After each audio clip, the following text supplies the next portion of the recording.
में सूर्य देव की पूजा की जाती है। बिहार, यूपी से लेकर विश्व भर में छठ पूजा होती है। बिहार में हर तरफ छठ पूजा के पारंपरिक गीत गूंजते नजर आते हैं। छठ में सूर्य पूजा का एक अलग ही महत्व होता है।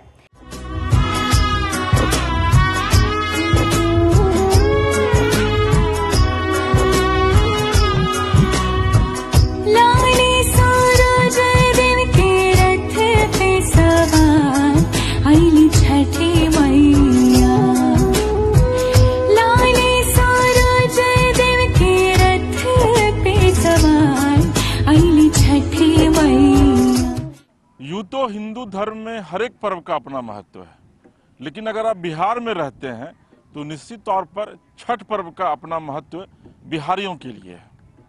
क्योंकि छठ पूजा की न सिर्फ शुरुआत हो चुकी है, बल्कि कहा यह जाता है कि छठ का पर्व जो लोग करते हैं उनकी तमाम मन्नतें सूर्यदेव पूरी करते हैं। पटना के घाट पर, पटना के घाट पर हम रघिया देबै है छठी मैया। इन दिनों बिहार सहित देश की फिजा में ये लोकगीत ना सिर्फ घुल गया है, बल्कि लोग इसे गुनगुनाते भी आपको नजर आएंगे।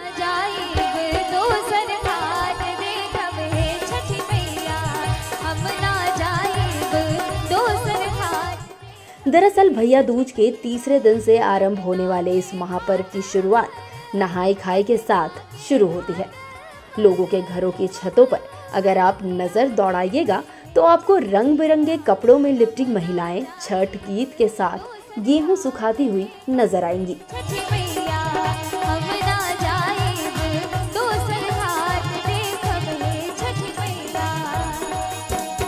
4 दिनों तक चलने वाले इस महापर्व में नहाय खाए को छठ व्रतियां सिंधा नमक, घी से बना हुआ अरवा चावल और कद्दू की सब्जी प्रसाद के रूप में ग्रहण करती है और अगले दिन से उपवास आरंभ होता है।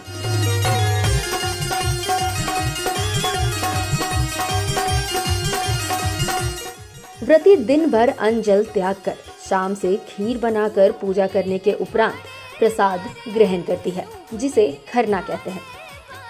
तीसरे दिन डूबते हुए सूर्य को अर्घ यानी दूध अर्पण करती है और अंतिम दिन उगते हुए सूर्य को अर्घ चढ़ाने के साथ ही इस महाव्रत का समापन होता है। बहुत ही अच्छा लगता है ये, जैसा कि हम लोग सभी जानते हैं कि बिहार का महापर्व माना जाता है और इसके साथ ही आज के डेट में विदेशों में भी इसकी धूम है, क्योंकि हम बिहारी जहाँ भी जाते हैं वहाँ हम अपने कल्चर को नहीं छोड़ते हैं, हम उसे बहुत अच्छे तरीके से सेलिब्रेट करते हैं। तो बिहार में बिहार वासी तो मनाते ही हैं, विदेशों में बाहर हर जगह इस फेस्टिवल को सेलिब्रेट किया जाता है और मेरे लिए ये बहुत ही ज़्यादा इम्पोर्टेंस है फेस्टिवल, क्योंकि इस फेस्टिवल में एक तो पूरी फैमिली इकट्ठा होती है बहुत अच्छे से। मतलब अगर किसी भी फेस्टिवल में हम साथ में नहीं हो पाए तो छठ में ऑलमोस्ट कोशिश करते हैं कि सारे फैमिली इकट्ठा हों। ये पर्व बहुत मतलब कठिन होता है, 4 दिन के पर्व होता है, तो हम लोग इसलिए कहते हैं, इनको मैंने लगाते हैं कि हम लोग के हर तरह से बाल बच्चे को खुशियाँ दे, आगे बढ़ाएं, शांति दे। इनमें बहुत डर डर के पर्व किया जाता है। भारत में सूर्य उपासना की परंपरा ऋग्वेद काल से होती आ रही है, तो वहीं सूर्य और इसकी उपासना की चर्चा विष्णु पुराण, भगवत पुराण, ब्रह्मा वैतव पुराण आदि में विस्तार से किया गया है। एक अन्य मान्यता के अनुसार छठ पर्व की शुरुआत महाभारत काल में हुई थी और सबसे पहले सूर्यपुत्र कर्ण ने सूर्य देव की पूजा शुरू की। तो कुछ कथाओं में पांडव की पत्नी द्रौपदी द्वारा भी सूर्य की पूजा करने का उल्लेख है। छठ पर्व ही एक ऐसा पर्व है जिसमें आप साक्षात ईश्वर का दर्शन करते हैं, सूर्य की पूजा करते हैं। बाकी को आप आकृति दे सकते हैं, आकार बना सकते हैं, लेकिन एकमात्र सूर्य भगवान ऐसे हैं जिनका कोई आकार नहीं है और वो समान रूप से पूरी सृष्टि को अपना धूप देते हैं। तो इसीलिए छठ पर्व का महत्व यही होता है कि लोग सवेरे और शाम दोनों समय ईश्वर का दर्शन करते हैं। छठ पूजा का सबसे महत्वपूर्ण पक्ष है सीधे इसे प्रकृति से जोड़ना, क्योंकि कहा जाता है कि भगवान आकृति होते हैं, तो वहीं सूर्य प्रकृति के प्रत्यक्ष देवता हैं, जिनसे आप इस पर्व के माध्यम से सीधे रूबरू होते हैं। फूल वाले ने ठाड़े बारे, फूल वाले ने ठाड़े बारे, मलिया मलिनिया दे। सूर्य की शक्तियों का मुख्य स्रोत उनकी पत्नी उषा और प्रत्युषा को माना गया है। तभी तो सायंकाल में सूर्य की अंतिम किरण प्रत्युषा और प्रातः काल में सूर्य की पहली किरण उषा को अर्घ देकर दोनों को नमन किया जाता है। मैया ओही फूल हरवा उठाई दे खबे छठी मैया।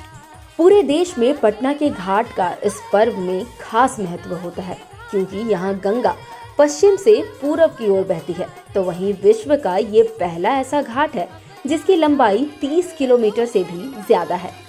इस मगध के क्षेत्र में आपको कई सूर्य मंदिर मिलेंगे जो अलग अलग जगहों पर स्थापित हैं। मगध की राजधानी थी पाटलिपुत्र और पाटलिपुत्र गंगा के किनारे है। तो ऐसी मान्यता है कि कहीं भी आप अर्घ दे सकते हैं, किसी तालाब के किनारे, किसी नदी के किनारे, अब तो समुद्र के किनारे भी लोग अर्घ देते हैं भगवान भास्कर को।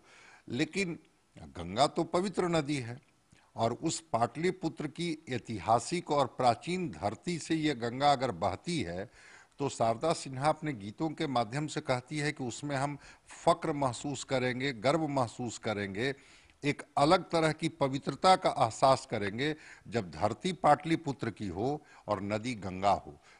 पटना में अगर आप हैं तो पटना के गंगा घाट पर छठ मनाने का अपना एक अलग महत्व भी है और यही वजह है कि पटना में लगभग 30 किलोमीटर गंगा किनारे जो छठ का घाट बनता है उस पर जब छठ व्रतियाँ आकर के छठ मनाती हैं तो यकीन मानिए कि इसका नज़ारा ही कुछ और होता है। लिहाजा आप पटना के अगर बाहर हैं और छठ पर्व मनाते हैं तो निश्चित तौर पर पटना आइए और गंगा के किनारे छठ मनाइए। हो सकता है इस बार आपकी मन्नतें छठ मैया पूरी कर दें। आप दुनिया के किसी भी कोने में हो, लेकिन छठ के इस मौके पर भगवान भास्कर को अर्घ जरूर दे। हो सकता है अगले ही पल आपकी बिगड़ी संवर जाए।